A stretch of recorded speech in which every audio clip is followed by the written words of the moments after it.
से हुआ या शंकर देव की मर्जी से हुआ? ये नीचे वालों की जिम्मेदारी होती है, तो वो अल्टीमेट तो वो सारा सब कुछ वो देखता रहता है ना। अच्छा, ओके। नहीं कहते परमात्मा ऊपर बैठे बैठा देखता हाँ, है। ये भी क्वेश्चन में है कि क्या परमात्मा वाकई ऊपर सब बैठ के देख रहा है? एक्चुअली उसको बस देखने की जरूरत नहीं है, उसके पास सारी दिव्य दृष्टि होती है, सब कुछ उसके पास रिकॉर्ड आता है। जैसे कहते हैं ना वो आकाशीय रिकॉर्ड की हमारी वीडियो बनी है ना, तो अंत में जितने भी संकल्प चलते हैं धरती पर जो भी हो रहा है, तो अनेक लेयर से ऊपर जाके हमने तो 7 लोग बनाए ना, मगर 7 लोग में तो अनेक लेयर्स होते हैं, छोटे छोटे छोटे। वो लेयर्सों में जाकर जो कहते हैं ना, तो ये एटम को फ्यूज करो तो न्यूट्रॉन प्रोटॉन इलेक्ट्रॉन होकर फिर वो एक एनर्जी बनती है। एक एनर्जी जो कौन सा ये अभी नया इन्वेंशन निकला है, उससे ऊपर मतलब एनर्जी में कन्वर्ट होकर धीरे धीरे ऊपर चली जाती है सब बातें। उसके पास रिकॉर्ड होता है, सारा रिकॉर्ड होता है, एक एक आत्मा का हर कोई रिकॉर्ड उसके पास होता है। फिर जब उसको लगता है अर्थ प्रलय, प्रलय कल प्रलय, फिर महाकल प्रलय में जब उसके पास पावर खत्म हो जाती है, उसके पास कचरा तो आएगा ना अल्टीमेट।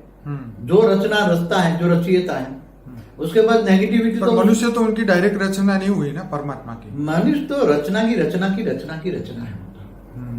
हाँ, तो ब्रह्मा द्वारा जो परम पुरुष रचे उसके द्वारा रचना हुई, रचना रचना रचना रचना रचना रचना कई रचना है उसको। बाबूजी, परमात्मा का सबसे प्रिय चीज क्या है?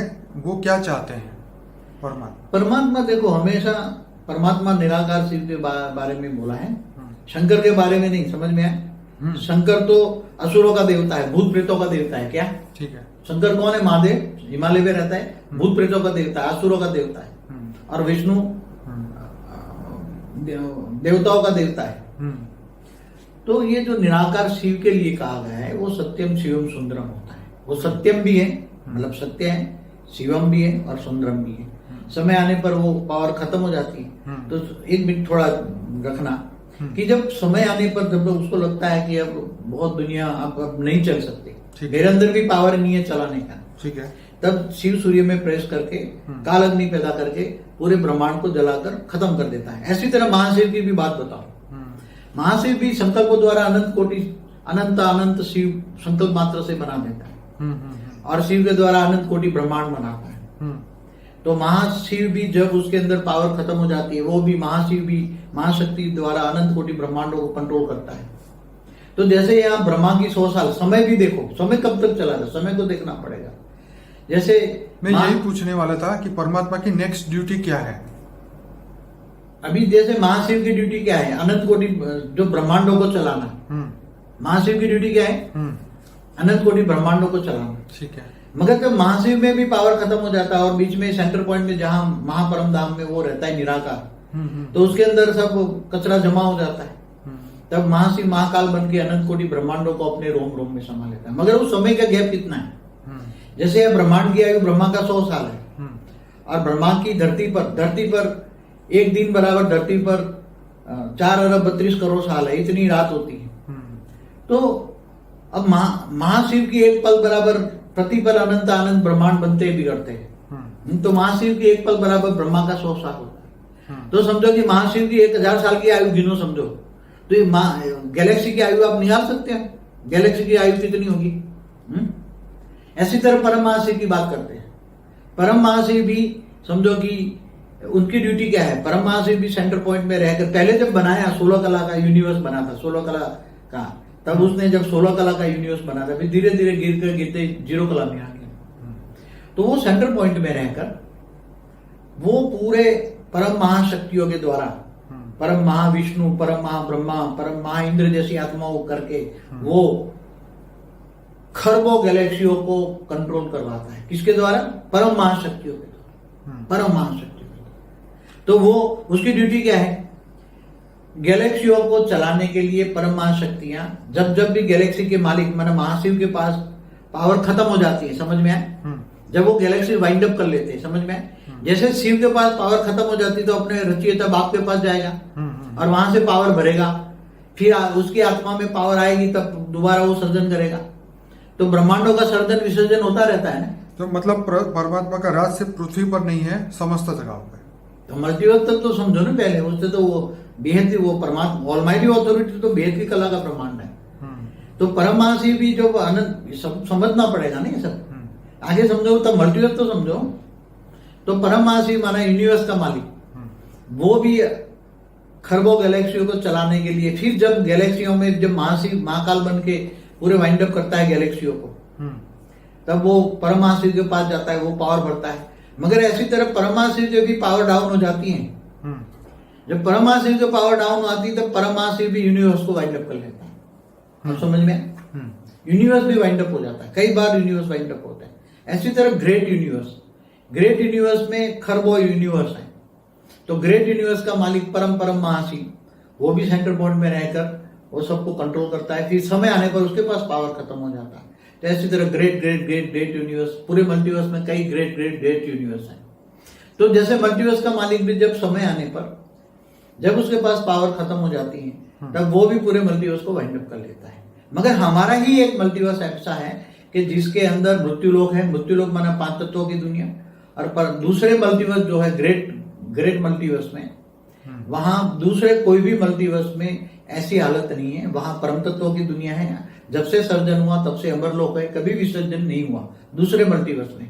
यही हमारा मल्टीवर्स है जिसके अंदर सर्जन विसर्जन हुआ है। मैं अपने श्रोताओं को कहूंगा बापूजी का history of universe, today's universe और टुडेज मल्टीवर्स, बापूजी ने अलग अलग वीडियो बनाए हैं और प्रेजेंट परिस्थिति के आधार पे सूक्ष्म दुनिया में और स्थूल दुनिया में और महाकारण जगत के अंदर क्या हो रहा है, ये सभी बातें उन्होंने बताई थी कि हिस्ट्री ऑफ यूनिवर्स क्या था, कैसे ये ब्रह्मांड बना, क्यों बना, किस लिए बना, ये सभी बातें और गहराई में जाने के लिए ये वीडियोस जो मैंने बताए वो जरूर सुनिएगा। बापूजी इसी से ही रिलेटेड क्वेश्चन मेरे पास है, परमात्मा एक है या नहीं, जो हर बार, क्योंकि हर धर्म ने अपने परमात्मा की अलग डेफिनेशन दी। देखो, धर्म जो धर्म पिता कहते हैं ना, ये जितने धर्म पिता है ना, मैंने एक वीडियो में बनाया है, सब तो दूसरे या तो आए या तो गैलेक्सियों से आए या तो दूसरे यूनिवर्स से आए हैं। ये सब हमारे यूनिवर्स में ये आए 198 करोड़ साल से शुरू हुए हैं। या तो ग्रेट यूनिवर्स से आए, ग्रेट यूनिवर्स से हमारे ब्रह्मांड में आए, तो आके उन्होंने अलग अलग परमात्मा की सबने डेफिनेशन दी। आप सब देखो, सब धर्मपिता या परमपिता, धर्मपिता और परमपिता में फर्क क्या है मैं बताऊं। धर्मपिताओं ने सबने अलग अलग डेफिनेशन दे दी। फिर पंथ संप्रदाय बने, पंथों में सबने डेफिनेशन अलग अलग दे दी, हर कोई चीज अलग कहता है। कोई तो परम सत्य तो एक है ना, God is one, truth is one. तो शिव है परमात्मा। तो ऐसे अनंत शिव हो गए गैलेक्सी में, एक आकाशगंगा में, और ऐसे कई आकाशगंगाएं मिलके एक यूनिवर्स बनता है। तो ऑलमाइटी ऑथोरिटी तो बहुत बड़ी हस्ती है, उनको जानना मानना। तो बाबूजी क्या मनुष्य परमात्मा को कभी जान सकता है? परमात्मा शिव को तो सब जानते हैं ना, ठीक है, वो तो हमारे ब्रह्मांड का तो परमात्मा के शिव के एक रूप को वो जानते हैं ना। रियल में परमात्मा शिव निराकार क्यों? हिंदू शास्त्रों में निराकार को भी मानते हैं, आकारी शिव को मानते हैं। शिव शक्ति ऊपर शिवपुरी में रहते हैं, वो लिखा हुआ है। बिल्कुल, निराकारी, आकारी और साकारी हमारे ब्रह्मांड के परमात्मा के 3 रूपों को जानते हैं ना। और साकारी है शंकर, तो वो तीनों रूपों, बाकी सब देवता है, समझ में, ब्रह्मा विष्णु शंकर देवता है। बाबूजी परमात्मा को బేహద్ పరం మహాశాంతి. బాపూజీ పరమాత్మ గురించినటువంటి విషయము కొన్ని ప్రశ్న ఆన్సర్లు అనంతబాయి అడిగిన దానికి చెప్తూ ఉన్నారు.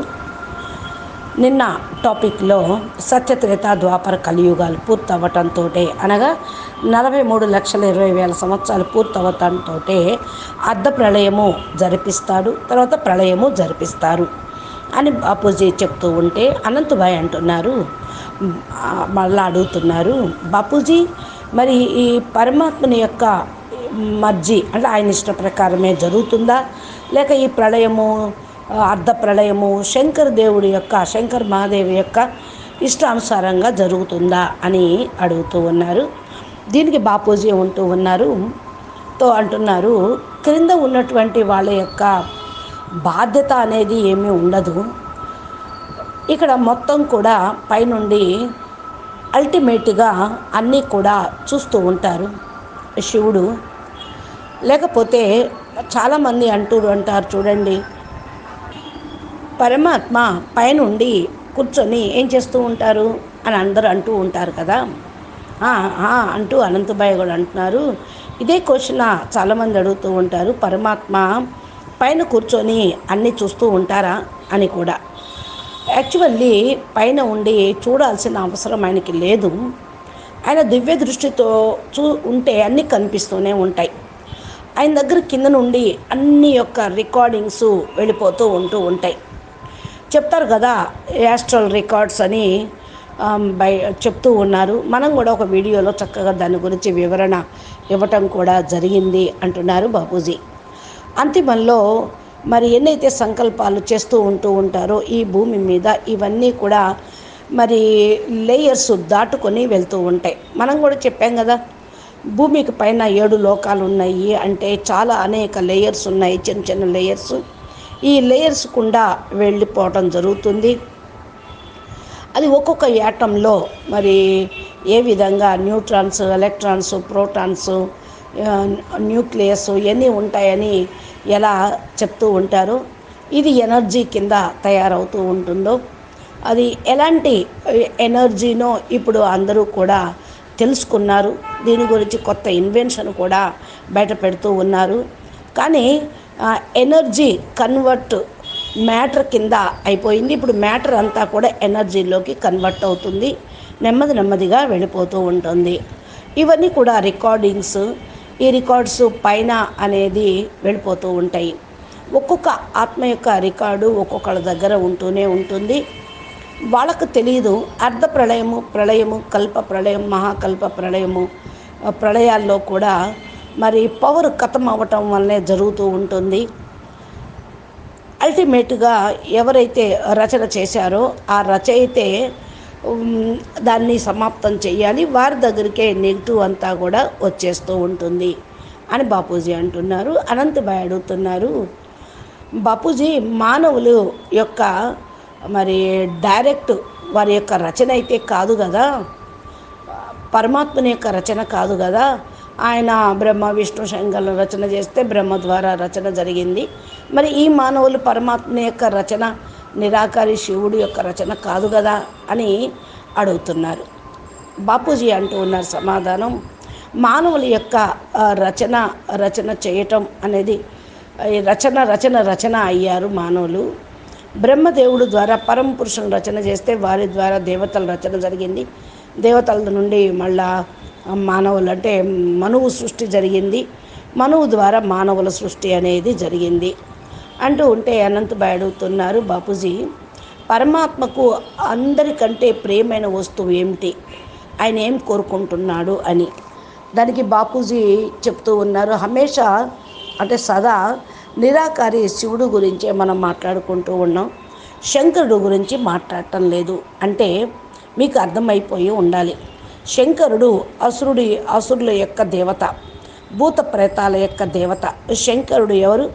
మహాదేవుడు, హిమాలయాల్లో ఉండే ఆయన. భూత ప్రేతాల యొక్క దేవత. వాళ్ళ రాక్షసులకే వరదానం ఇస్తూ ఉంటారు, దేవతలకు కూడా సలహా చెప్తారు. కానీ విష్ణువు మాత్రం దేవతల యొక్క దేవత అన్నట్టు. నిరాకారి శివుడు గురించే మనం అందుకే ఎక్కువ చెప్పుకుంటూ ఉన్నాం. సత్యం, శివం, సుందరం అని కూడా కేవలం పరమాత్మ నిరాకారుడికే వర్తిస్తూ ఉంటుంది. శివుడు కూడా ఆయనే సుందరం కూడా, సత్యం కూడా, అంటే అవినాశి కూడా అంటారు. సమయం వచ్చినప్పుడు ఆయన యొక్క పవర్ కూడా ఖతమైపోతుంది. అప్పుడు ఆయన ఈ యొక్క ప్రపంచాన్ని ఇక నడిపించలేననుకున్నప్పుడు, తన లోపల పవర్ ఇంకా లేదు నడిపించడానికి అనుకున్నప్పుడు, సూర్యుల్లోకి ప్రవేశించి కాలాగ్నిని వర్షింపజేసి పూర్తి బ్రహ్మాండాన్ని పూర్తిగా దగ్ధం చేసి ఖతం చేస్తారు. ఈ విధంగా మహాశివుడి యొక్క విషయం కూడా చెప్పాను. మహాశివుడు కూడా సంకల్పాల ద్వారా అనంత శివుళ్లను రచన చేశారు. శివుడు ద్వారా అనంత బ్రహ్మాండాలు తయారైన మహాశివుడు కూడా లోపల పవర్ అనేది ఖతమైనప్పుడు మహాశివుడు మహాశక్తి ద్వారా అనంతకోటి బ్రహ్మాండాలను కంట్రోల్ చేస్తూ ఉన్నప్పుడు, మరి అది కూడా నెగిటివ్ అయినప్పుడు, ప్రతి ఒక్క బ్రహ్మాండం యొక్క బ్రహ్మకు 100 సంవత్సరాల పూర్తి అయినప్పుడు నెగిటివ్ అయిపోతుంది. సమయం వరకు నడిపిస్తూ ఉంటారు, ఆ సమయం చూడాల్సి వస్తూ ఉంటుంది. అప్పుడు ఆ సమయం అయినప్పుడు తన రోమంలోకి తను తయారు చేసిన బ్రహ్మాండాలని ఇముడ్చుకుంటూ ఉంటారు అని చెప్తూ ఉన్నారు. అనంతభాయ్ అడుగుతున్నారు, ఇదే అడుగుతూ ఉన్నాము, పరమాత్మ యొక్క నెక్స్ట్ డ్యూటీ ఏంటి అసలు? దీనికి బాపూజీ అంటున్నారు, ఇప్పుడు ఏ విధంగా మహాశివుడు డ్యూటీ ఏంటి అంటే అనంతకోటి బ్రహ్మాండాలు నడిపించటం. మహాశివుడికి పవర్ తక్కువైపోతే మధ్యలో సెంటర్ పాయింట్లో ఎక్కడైతే ఆయన నిరాకారి స్వరూపంగా ఉంటారో ఆ లోపల ఆయన దగ్గర నెగిటివ్ అంతా కూడా జమ అయిపోతూ ఉంటుంది. అప్పుడు మహాశివుడు మహాకాలుడుగా అయ్యి అనంతకోటి బ్రహ్మాండాలను తన రోమరోమల్లోకి ఎముడు చేసుకుంటారు. ఆ సమయంలో కూడా మరి గ్యాప్ అనేది ఎంత ఉంటుంది అనేది కాదు. ఏ విధంగా బ్రహ్మాండం యొక్క ఆయుష్ అంటే బ్రహ్మకు 100 సంవత్సరాలు, బ్రహ్మకు ఒక రోజు అంటే భూమి మీద 4.32 కోట్లు సంవత్సరాలు, ఇన్ని మరి రాత్రి కూడా ఉంటుంది కదా. ఇప్పుడు మహాశివుడు ప్రతి సెకండు అనంతానంత బ్రహ్మాండాలను ఎవ్రీ సెకండు తయారు చేస్తూ ఉంటారు, ఏముడ్చుకుంటూ ఉంటాడు. మహాశివుడు సెకండులో బ్రహ్మకు 100 సంవత్సరాలు పూర్తయినట్టే.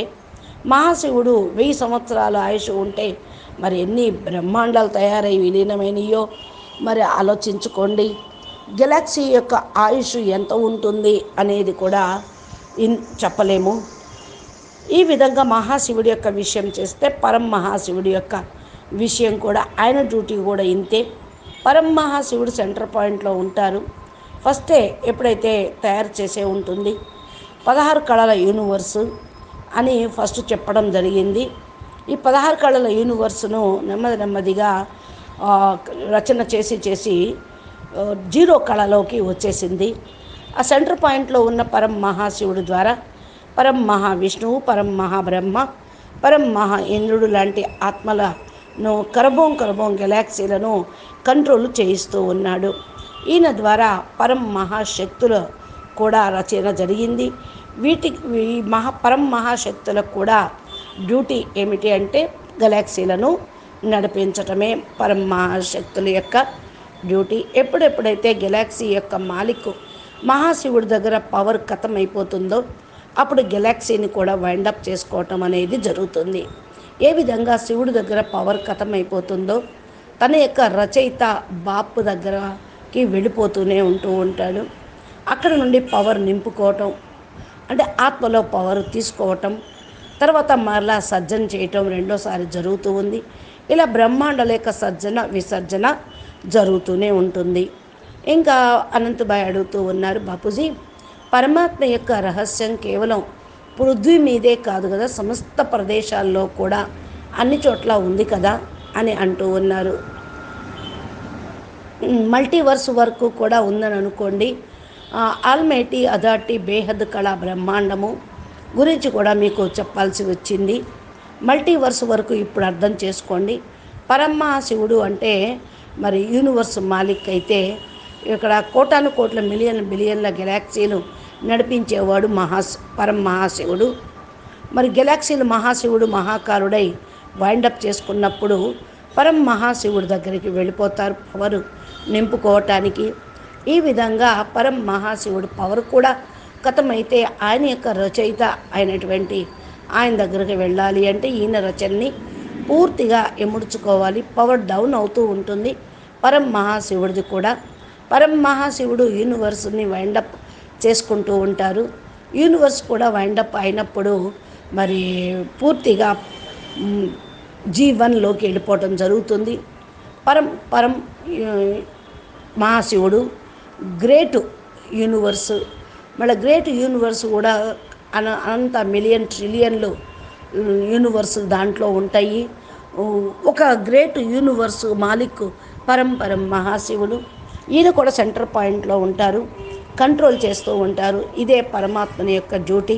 ఈయన పవర్ ఖతమైనప్పుడు మరి G2 గ్రేట్ యూనివర్స్ దగ్గరకి వెళ్తారు, ఆ రచయిత దగ్గరికి వెళ్తారు. ఇలాగా మల్టీవర్స్ మాలిక్ వరకు ఇలాగే జరుగుతూ ఉంటుంది. పూర్తిగా మల్టీవర్స్ వైండప్ చేసినప్పుడు మనకు ఒక మల్టీవర్స్ వీడియో కూడా చెప్పాము. ఈ మల్టీవర్స్ వరకు కూడా మృత్యులోకమే ఉంది. మృత్యులోకము అంటే పంచతత్వాల ప్రపంచము. మల్టీవర్సు ఏదైతే గ్రేట్ మల్టీవర్స్గా ఉందో అక్కడ ఇక పరిస్థితి ఈ యొక్క మల్టీవర్సు ఒక్కటే గ్రేట్ మల్టీవర్స్లో మన మల్టీవర్సు ఒక్కటే ఇట్లా పడింది. వేరే మల్టీవర్స్లో ఇలాంటి పరిస్థితి లేదు.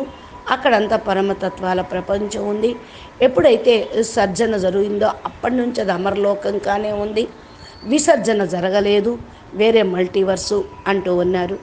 ఇది మన మల్టీవర్సు లోపల సర్జన విసర్జన జరిగింది అని అంటూ ఉన్నారు. ఇక్కడ అనంతభాయ్ అంటున్నారు, శ్రోతలకు నేను చెప్తూ ఉన్నాను, హిస్టరీ ఆఫ్ యూనివర్సు డీటెయిల్గా దీంట్లో చెప్పడం జరిగింది. మల్టీవర్స్ గురించి కూడా బాపూజీ వేరు వేరు వీడియోల్లో చెప్పారు. మీరు కూడా ఈ యొక్క వీడియోస్ని మళ్ళా ప్లేలిస్ట్లోకి వెళ్ళి చూసి విన్నట్లయితే మీకు అర్థమవుతుంది. సూక్ష్మ ప్రపంచము, స్థూల ప్రపంచము, మహాకారణ జగత్తు లోపల ఎలా ఉంటుందో అన్ని విషయాలు కూడా బాపూజీ చక్కగా దాంట్లో వర్ణించడం జరిగింది. ఈ జ్ఞానము చాలా లోతుల్లోకి వెళ్ళే కొద్దీ మీకు అర్థమవుతుంది. కాబట్టి వీడియోలో ఏదైతే మేము చెప్తున్నామో అది ప్లేలిస్ట్లో ఉన్నాయి, మీరు వెళ్ళి చూడండి అంటూ ఉన్నారు. బాపూజీ ఈ విధంగానే రిలేటెడ్ క్వశ్చన్స్ నా దగ్గర ఉన్నాయి. పరమాత్మ ఒక్కరా అనేకమా అని ప్రతి ధర్మంలోనూ తమ యొక్క పరమాత్మను వేరువేరుగా డెఫినేషన్స్ ఇచ్చారు అని అంటూ ఉన్నారు అనంతభాయ్. దీనికి బాపూజీ మరి సమాధానం చెప్తూ ఉన్నారు. ఏదైతే ధర్మపితలు ఏదైతే అంటూ ఉన్నారో ఒక్కొక్క ధర్మానికి ఒక్కొక్క పిత, దీని గురించి కూడా ఒక వీడియో తయారు చేశాను, అది కూడా వినండి.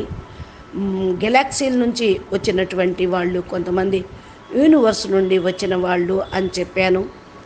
అందరూ కూడా మన యూనివర్స్లోకి అంటే మన బ్రహ్మాండంలోనే ఉన్నారు. 198 కోట్ల సంవత్సరాల నుండి ఇలాగా ప్రారంభమైనవి. గ్రేట్ యూనివర్స్ నుండి వచ్చిన వాళ్ళు ఉన్నారు. గ్రేట్ యూనివర్స్ నుండి మన బ్రహ్మాండంలోకి వచ్చిన వారు ఉన్నారు. వేరువేరుగా మరి వచ్చి పరమాత్మని యొక్క డెఫినేషన్స్ చెప్పడం జరిగింది, వేరువేరుగా చెప్పడం జరుగుతూ ఉంది. అందుకే ధర్మపితల అందరికీ కూడా పరంపిత ఒక్కరే అని అర్థం చేసుకోండి. ధర్మపిత మరియు పరంపితకు తేడా ఏమిటో ఇప్పుడు చెప్తాను వినండి అంటున్నారు బాపూజీ. ధర్మపితలు అంటే వేరువేరు డెఫినేషన్లు ఇవ్వటానికి కారణం కూడా ఇదే. అనేక మత సంప్రదాయాలు తయారైనవి. ప్రతి ఒక్కరూ కూడా వేరువేరుగా అర్థం చేసుకుంటూ ఉన్నారు. పరమ సత్యం అయితే ఒకటే ఉంటుంది, God is one, God is truth అని. శివుడు పరమాత్మ, అనంత శివుళ్ళు ఉన్నారు ఒక గెలాక్సీలో. అది ఒక ఆకాశ గంగ. ఈ ఆకాశ గంగలు అన్నీ కలిసి ఒక యూనివర్స్గా అవుతాయి. ఆల్మైటీ అథారిటీ చాలా గొప్ప మహిమాయోగ్యమైనటువంటి వాడు. ఈయన గురించి మీరు తెలుసుకొని అంగీకరించాలి అంటూ ఉన్నారు. ఇంకా అనంతభాయ్ అడుగుతున్నారు, బాపూజీ మరి పరమాత్మను అందరూ ఎప్పుడు తెలుసుకుంటారు అని అడుగుతూ ఉన్నారు. పరమాత్మ శివుణ్ణి అయితే అందరికీ తెలుసు, అందరూ గుర్తిస్తూనే ఉన్నారు. మరి శివ పరమాత్మ ఒకే రూపంలో అందరికీ తెలుసు, పరమాత్మ రియల్ రూపము అంటూ. శివుడు నిరాకారుడు, హిందూ ధర్మంలో నిరాకారుడికి ఎక్కువ మాన్యత ఉంటుంది. ఆఖరి శివుడిని కూడా ఒప్పుకుంటూ ఉంటారు, శివశక్తి పైన శివపురిలో ఉంటారు అని కూడా చెప్తూ ఉంటారు. నిరాకారి, ఆకారి, సాకారి. మన యొక్క బ్రహ్మాండంలో పరమాత్మకు 3 రూపాలు ఉన్నాయి. సాకారి శంకరుడు రూపము. వీళ్ళందరూ కూడా బ్రహ్మ, విష్ణు, శంకర్లు దేవతలే అన్నమాట అని చెప్తూ ఉన్నారు బాపూజీ. అయితే బాపూజీ మరి ఇక్కడ వినేటువంటి విషయము, పరమాత్మను జ్ఞాపకం చేస్తే వికర్మలు వినాశనం అవుతాయి అంటారు. మరి ఎలాగా ఈ విధంగా దీని గురించి వివరం నెక్స్ట్ మనం వీడియోలో తెలుసుకుందాము. అచ్చా, పరం శాంతి, నమస్తే, ధన్యవాదాలు. బేహద్కే బేహద్ పరం పరం. మహాశాంతి హై, మహాశాంతి హై, మహాశాంతి హై. నమస్తే.